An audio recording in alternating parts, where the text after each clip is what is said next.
Hello दोस्तों, कैसे हैं आप लोग। आशा करता हूँ कि आप सभी अच्छे होंगे। जैसा कि आपने थंबनेल में देखा, आज हम थॉर्नडाइक की थ्योरी या जिसे हम ट्रायल एंड एरर की थ्योरी कहते हैं, इसके बारे में अध्ययन करेंगे। ठीक है। इसमें देखिए, आप इस बिल्ली को देखिए। ये बिल्ली थॉर्नडाइक का नाम सुनते ही बड़ा गुस्सा हो जाती है। उसका रीज़न यह है कि इस बंदे ने अपने प्रयोग के लिए इस बिल्ली को कई कई दिन तक भूखा रखा, और उसके बाद जब उसको खाना दिया तो उसको पिंजड़े में बंद कर दिया, सिर्फ अपने प्रयोग के लिए। आप सोचिए, अगर आप ऐसे भूखे हों और आपकी मम्मी आपको कमरे में बंद कर दे, कमरे के बाहर खाना रख दे, तो आपको कैसा लगेगा। तो सिर्फ बस यही रीज़न है इसके गुस्सा होने का। बाकी और हम इस थ्योरी के बारे में डिटेल में जानेंगे। उससे पहले हम इसके इंट्रोडक्शन के बारे में थोड़ा जानते हैं, फिर उसके बाद हम थ्योरी जानेंगे, उसके एक्सपेरिमेंट को जानेंगे, और उसके बाद हम अंत में थोड़े इसके क्वेश्चन करेंगे जो यूपी टेट, सी टेट और भी टीचिंग एग्जाम्स में पूछा गया है। तो बढ़ते हैं हम अपने टॉपिक की ओर। थॉर्नडाइक, यह एक प्रसिद्ध मनोवैज्ञानिक थे। ये कहाँ से थे? ये अमेरिकी मनोवैज्ञानिक थे। ये अमेरिका से संबंधित थे। इन्होंने जो थ्योरी दिया, ट्रायल एंड एरर की थ्योरी, उसमें क्या इन्होंने बताया कि इन्होंने जो है वो लर्निंग को समझने के लिए, मतलब कि सीखने को समझने के लिए ट्रायल एंड एरर थ्योरी दिया। किसी बच्चे की सीख को, मतलब कि वह सीखता कैसे, उसको समझने के लिए इन्होंने यह थ्योरी दिया। इनके अनुसार व्यक्ति बार बार गलतियां करता है और गलतियों से सीख कर सही व्यवहार सीख जाता है।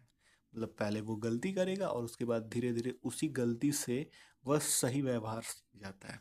इसको हम और आसानी से समझने के लिए ये चार्ट आप देखिए, जिसमें क्या है कि पहले बंदा प्रयास करता है, प्रयास करेगा तो एरर होंगी। ठीक है।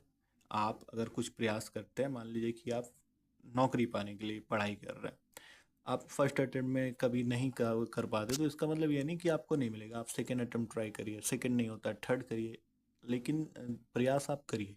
जब प्रयास करेंगे तो एक ना एक दिन आपको नौकरी जरूर मिल जाएगी। ठीक है।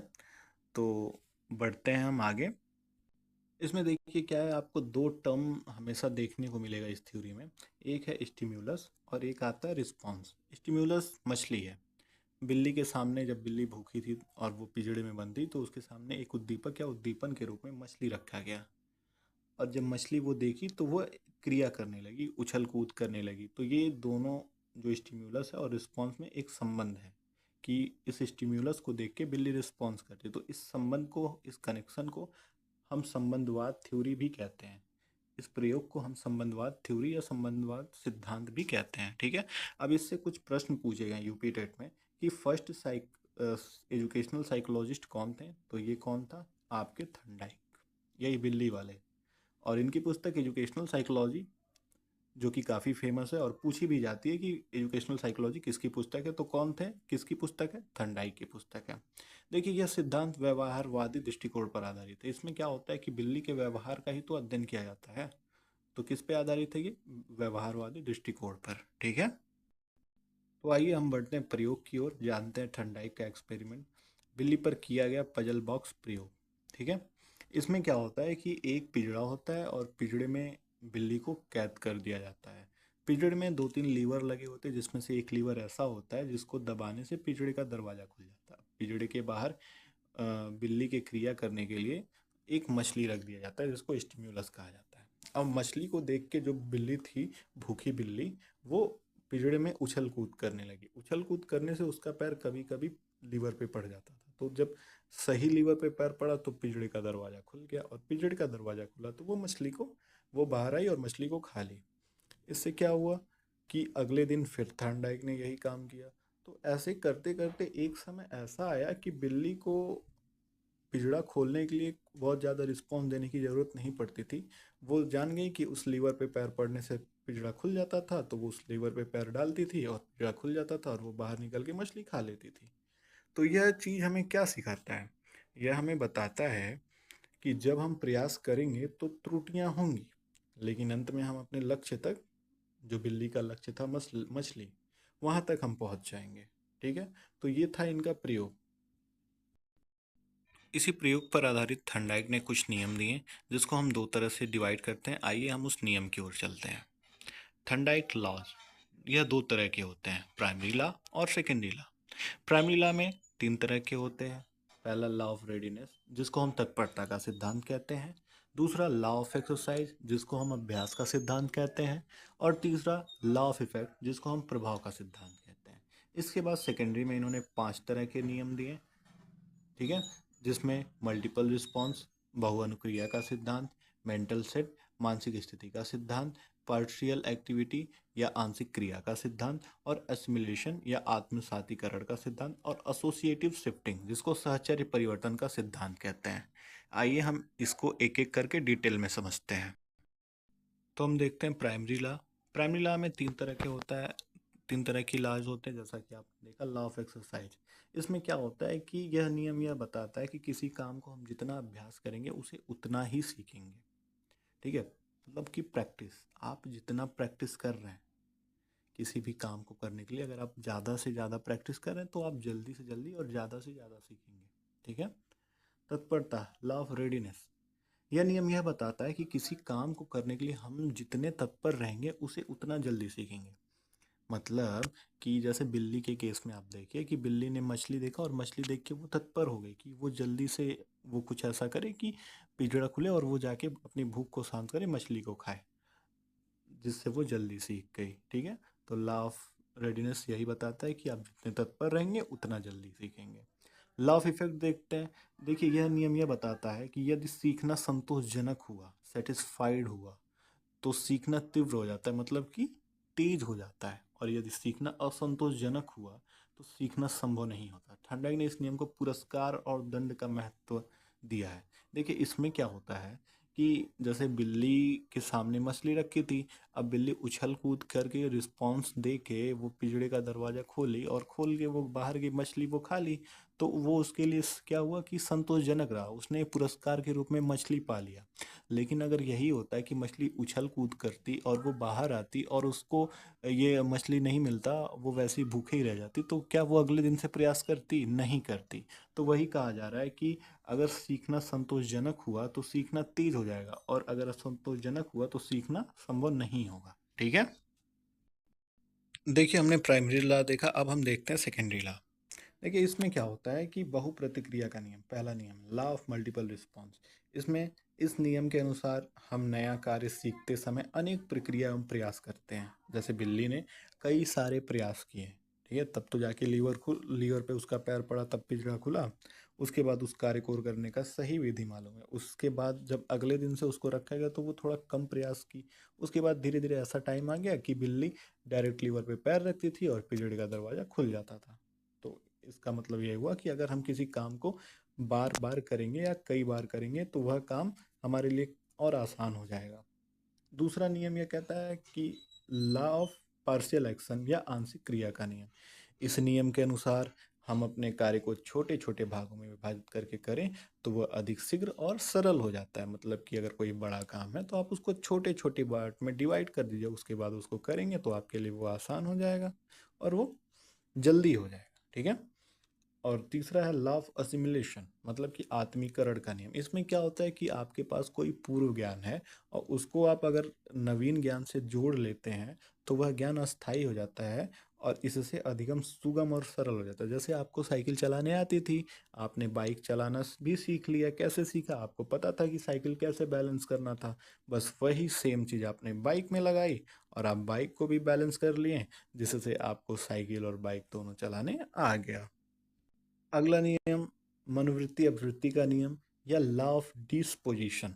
देखिए यह नियम हमें यह बताता है कि किसी भी काम को करने के लिए जितनी हमारी पॉजिटिव अभिवृत्ति एटीट्यूड होगा उतना ही ज़्यादा हम उस काम को सीखेंगे। अगर अभिवृत्ति कम हुई तो उस काम को कम सीखेंगे। मतलब कि अगर आप पॉजिटिव एटीट्यूड में रहते हैं, पॉजिटिविटी में रहते हैं, तो आप किसी भी काम को आसानी से सीख लेंगे। जैसे कि आपको मतलब नौकरी लेनी है, तो नौकरी लेनी है तो आप पॉजिटिव में रहिए कि आप पढ़ेंगे, आप प्रयास करेंगे तो आपको नौकरी मिलेगी। तो आप अपना काम आसानी से करेंगे, तेज़ी से करेंगे। लेकिन अगर आप यह मान लें कि हमें नौकरी नहीं मिलेगी तो आप क्या प्रयास कर पाएंगे? नहीं करेंगे, ठीक है।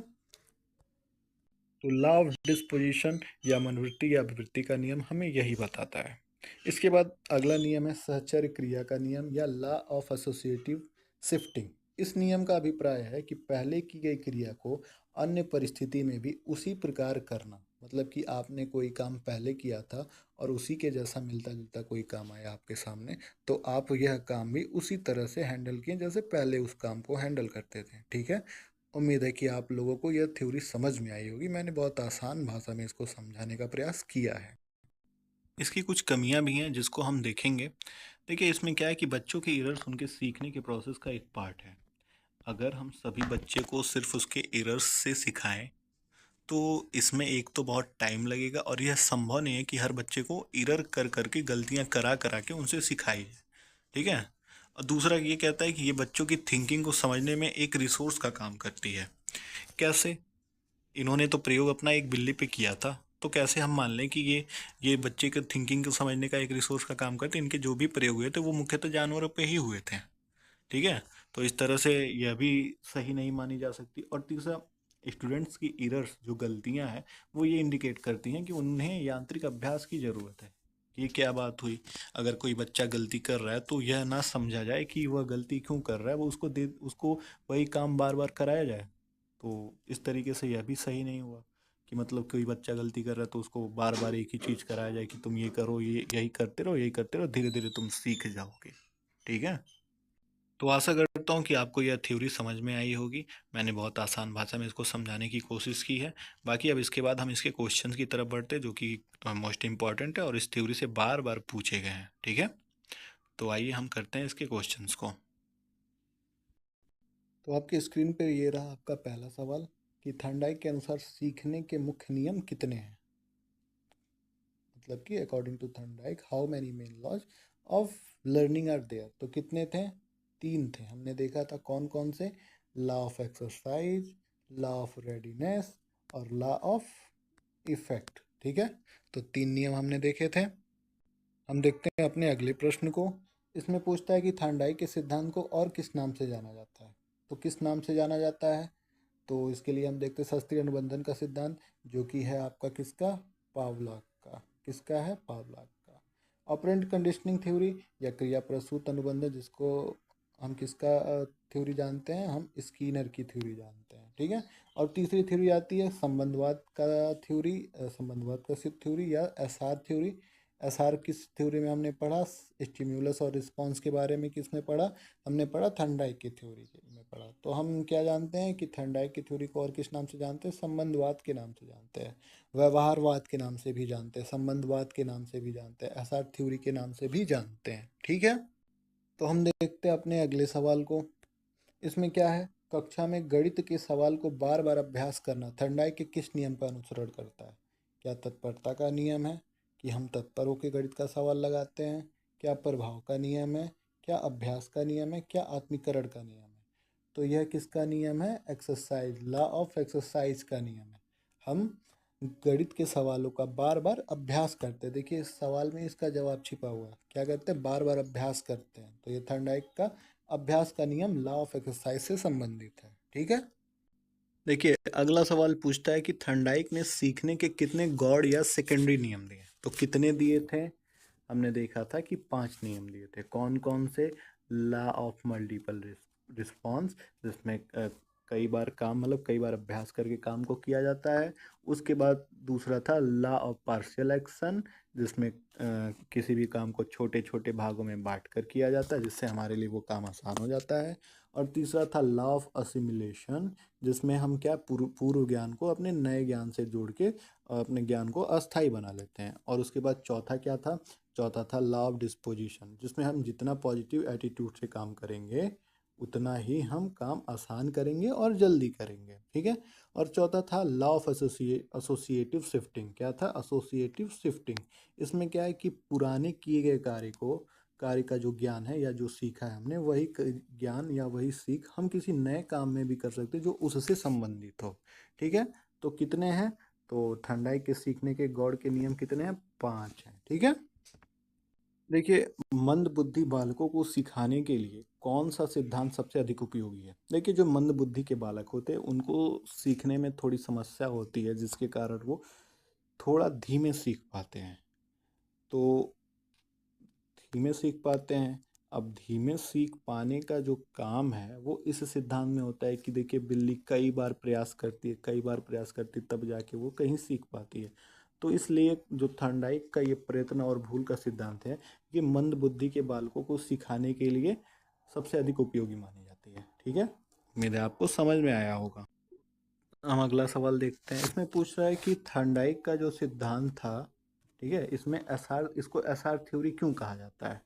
जहाँ एसआर का अर्थ क्या है, एसआर थ्योरी क्यों कहा जाता है? इसमें दो टर्म्स आते हैं, जो पहला आता है स्टिम्युलस और दूसरा आता है रिस्पॉन्स, ठीक है, उद्दीपक और अनुक्रिया, या स्टिम्युलस और रिस्पॉन्स, इसीलिए इसको एसआर थ्योरी भी कहा जाता है। जिसमें एसआर का अर्थ क्या था हमने देख लिया, ठीक है। हम देखते हैं अपने अगले सवाल को। इसमें यह पूछता है कि शिक्षा मनोविज्ञान एजुकेशनल साइकोलॉजी नामक पुस्तक के लेखक कौन है? तो हमने देखा था कि एजुकेशनल साइकोलॉजी की पुस्तक के लेखक कौन थे? थॉर्नडाइक थे, ठीक है। अगला सवाल हम यह देखते हैं कि संबंधवाद या कनेक्शनिज्म के सिद्धांत के प्रतिपादक कौन है? तो हम जानते हैं कि थॉर्नडाइक हैं। कैसे हैं? हमने बताया था कि जो स्टिम्युलस और रिस्पॉन्स के बीच में जो कनेक्शन बन रहा है, वो उसी संबंध को, उसी कनेक्शन की वजह से इस थ्योरी को हम कनेक्शनिज्म की थ्योरी भी कहते हैं, ठीक है। तो अगला सवाल देखते हैं। इसमें पूछता है कि थॉर्नडाइक का कौन सा गौड़ नियम, मतलब सेकेंडरी लॉज, पूर्व ज्ञान से संबंधित है? देखिए, बहु अनुक्रिया का नियम, ये क्या है? इसमें क्या है कि बार बार किसी काम को करने से हम आसानी से सीखते हैं, तो पूर्व ज्ञान इसमें है नहीं। आंशिक क्रिया, इसमें हम किसी बड़े काम को छोटे पार्टों में डिवाइड करके छोटा छोटा करके करते हैं, जिससे आसानी से हो जाता है, इसमें भी पूर्व ज्ञान नहीं है। फिर मनोवृत्ति का नियम, इसमें क्या होता है कि हम जितना पॉजिटिव रहेंगे उतना जल्दी सीखेंगे। तो बचा क्या? आत्मीकरण का नियम। इसी नियम में थॉर्नडाइक ने यह बताया कि पूर्व ज्ञान को नए ज्ञान से जोड़ के ज्ञान को अस्थायी किया जाता है। जैसे आप साइकिल चलाना जानते थे और उसी ज्ञान को आपने मोटरसाइकिल चलाने में लगाया, जिससे आपको मोटरसाइकिल चलाने भी आ गया। अगला सवाल कि सीखने के प्रभाव के नियम को किस नाम से जाना जाता है? मतलब कि जो लॉ ऑफ इफेक्ट है, उसे और किस नाम से जाना जाता है, ठीक है। तो ये सवाल था, और आपको उम्मीद है कि यह वीडियो पसंद आई होगी। अगर पसंद आई तो आप चैनल को सब्सक्राइब करें, लाइक करें और अपने दोस्तों के साथ ज़रूर शेयर करें। और यह क्वेश्चन का जवाब आपको कमेंट करना है, ये आपका है होमवर्क, ठीक है। आशा करता हूँ कि आपको वीडियो पसंद आई होगी। Thank you so much.